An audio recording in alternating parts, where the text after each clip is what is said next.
Première reprise.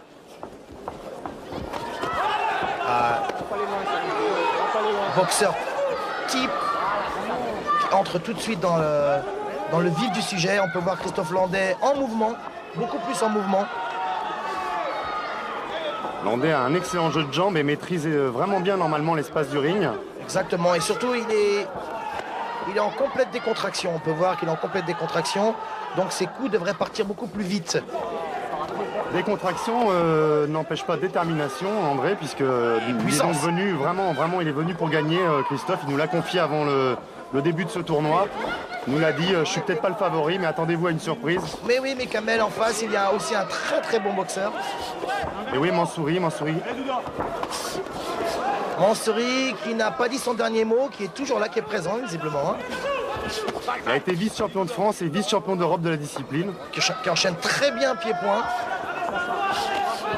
et qui est tout aussi déterminé. Ça nous promet un beau combat quand même.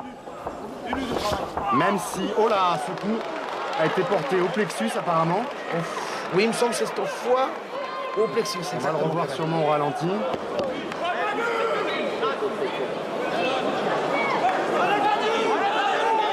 Alors que fait l'arbitre là, ça va être très dur de récupérer. Lorsqu'on est touché à l'estomac ou au foie, c'est très très dur de récupérer. L'arbitre n'a pas compté, donc apparemment ça a été considéré comme un coup irrégulier.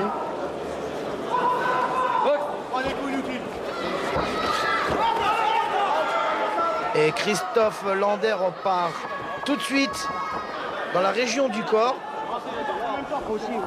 pour essayer de retoucher de nouveau son adversaire.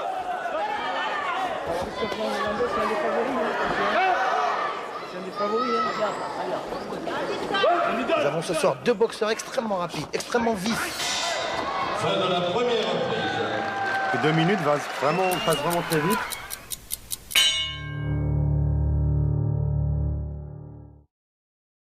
Éviter les blessures, gagner rapidement, s'économiser pour être dans les meilleures dispositions pour les tours suivants, à savoir les demi-finales et la finale ensuite. Parce que c'est le but non caché de tous ces combattants. On peut remarquer aussi que Christophe Landais travaille beaucoup en contre. Il essaye d'emmener son adversaire là où il veut. L'adversaire qui coince le bras de Landais quand l'arbitre ne le voit pas. On le protège donc à sauter. Sauter suite à une très belle droite. Un peu haute au niveau de la pommette, un peu haute. Heureusement pour son adversaire d'ailleurs. Ouais, si elle avait été un peu plus vissée, effectivement, elle aurait pu avoir des conséquences plus dramatiques. Oui, quand on connaît le punch de Christophe Landais, on peut s'attendre à tout. Et à tout moment. Et d'ailleurs, il va encore toucher avec un crochet gauche. Landais a tendance aussi à baisser la tête sur certaines sorties.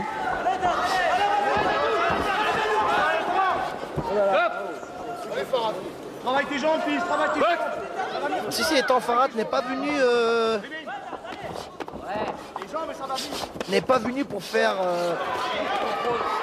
de la figuration, même figuration. s'il n'a que 12 combats. On va dire que c'est le combattant le moins expérimenté de ce tournoi.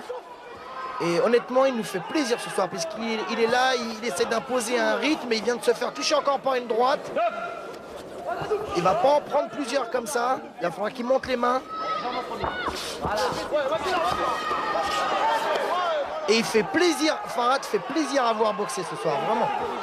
Quand on sait que Christophe Landais a une très grosse et une grande expérience. Il vient de toucher, mais de se faire cueillir aussi. Il devrait travailler peut-être en middle kick de l'autre côté, Christophe Landais, essayer de toucher le foie. De nouveau, oui, de revenir au corps. Très beau coup de pied retourné. Vraiment une très très belle deuxième reprise, Kamel. Un rythme très soutenu, beaucoup d'échanges de combat. Une petite règle d'ailleurs qu'on vous rappelle en full contact, il faut absolument que les combattants placent 8 coups de pied par round. Et c'est reparti de plus belle. J'ai l'impression même que c'est reparti encore un peu plus vite que tout à l'heure. C'est la troisième et dernière reprise. Si jamais l'un des deux boxeurs ne conclut pas maintenant, il va falloir revenir à la décision des juges. Et vous le savez, André, se tenir à la décision des juges, c'est souvent périlleux. On peut se retrouver avec des surprises. Si Christophe Landais veut se retrouver en demi-finale, il faut absolument qu'il tente d'abréger le combat. Et surtout qu'il impose beaucoup plus, parce que là, il travaille en reculant, il travaille plus en contre. Il a un problème avec sa distance. l'instant, il tourne du bon côté en tout cas.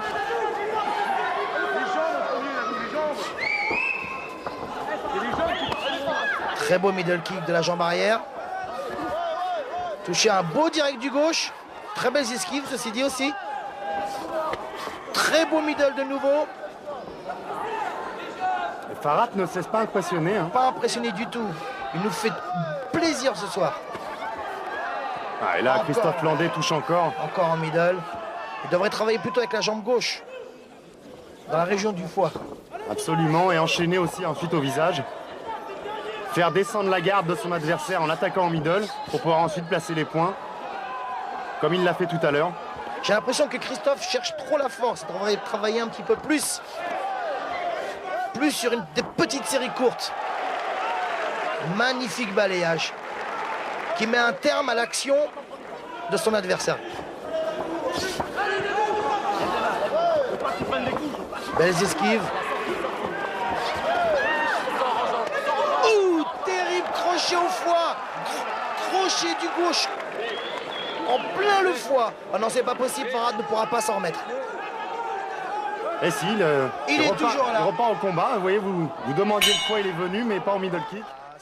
Quel terrible crochet du gauche. Allez, ce knockdown lui aura coûté certainement la victoire.